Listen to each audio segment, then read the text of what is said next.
Good morning, and I hope this video finds everyone doing well. Usually when I'm sitting on the floor, that means I'm going to be doing core work, but actually today I'm going to go over a few stretches. I want to go over specifically some stretches that are good for the hips, which a lot of people have hip tightness, especially equestrians, especially runners. So I want to go over a few stretches that are good to, I guess, what we would call open them. So I'm going to start with a stretch that I do pretty much all of these stretches every day. These are all static stretches, and in another video I'll be going over some more dynamic type stretches for the hips. So first I'm going to start with the squat. And basically you want your legs, your feet about hip width apart. And you know, whether your heels touch the ground or not doesn't really matter. I mean, that's kind of the goal, but it doesn't really matter that much. Back up here a little bit. But my heels don't touch the ground except when I'm in sneakers. So it doesn't really matter. So you're gonna have your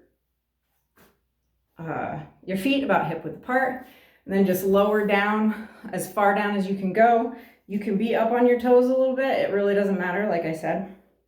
Again, you want, like in most everything, you're in a little froggy position. And if you want to keep your hands down here, that's fine. You know, you're just trying to get your butt as low as you can get it with your back as straight as you can keep it. But if you have the balance, you can bring your hands up and kind of press out on your thighs and knees with your elbows to sort of widen this and get it, you know, open those hips up a little bit more. Again, keeping the back straight. This is also a really good stretch for the lower back itself if you keep it straight. So that's a good one. Next one, moving on. One of my favorites. So that particular stretch you're going to feel in the groin area, in the hip flexors. This one you're going to feel more along the side. And that is, some people call it double pigeon, some people call it fire logs. I like fire logs because I just like the name of it. But legs, you want as much of a right angle as you can with between your upper leg. You want your upper leg to be sort of parallel with your body. Or your lower leg to be parallel with your body. And so you do one leg, then stack the other leg over it. And like I said, you're gonna feel it right in here. This is an excellent stretch. And keep your feet flexed in this. If you just kind of have them like this, it's not gonna do anything. Or, I mean, it'll do a little bit, but keep your ankles rigid and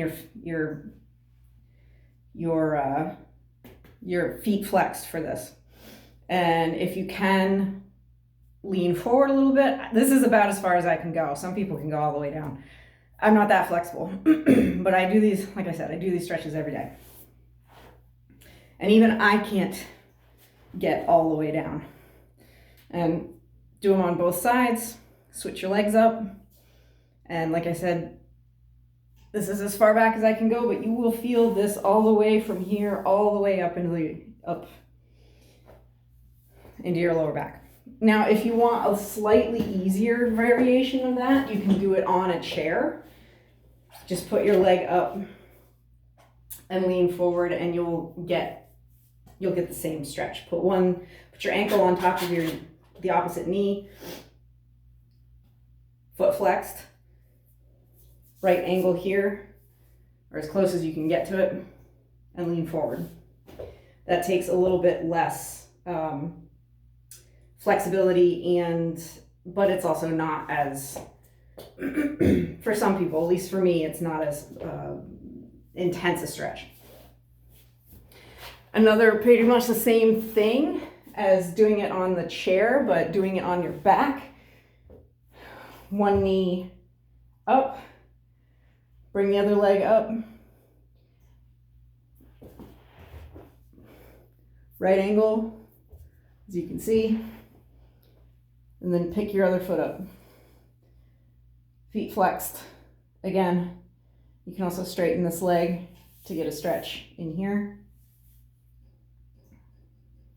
But that is also a very similar stretch. It gets right in here.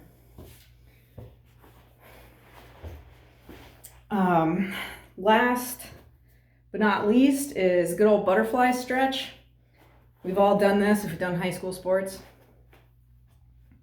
So soles of the feet together, bring them in as tightly as you can. Hands either on your ankles or on your feet or your shins, wherever you want them. I like them on my ankles. And kind of gently press down with your elbows into your thighs to get that nice groin stretch. So those are all really good static stretches. I do want to just mention too, before doing any stretching, you want to warm up first. Don't go into stretching without, getting your muscles warmed up. You can actually cause yourself some injury if you stretch cold muscles. So do a little warm up first, 5-10 minutes is sufficient.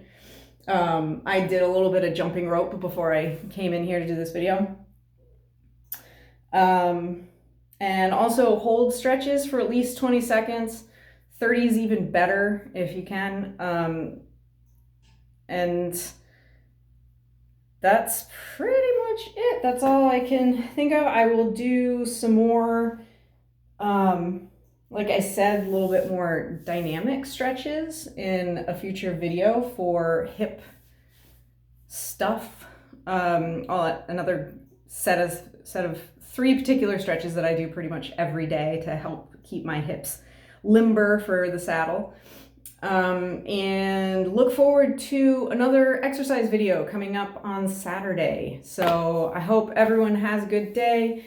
It's been over a month for us now being in self-isolation, but we're making it through. I hope you are too. And happy working out.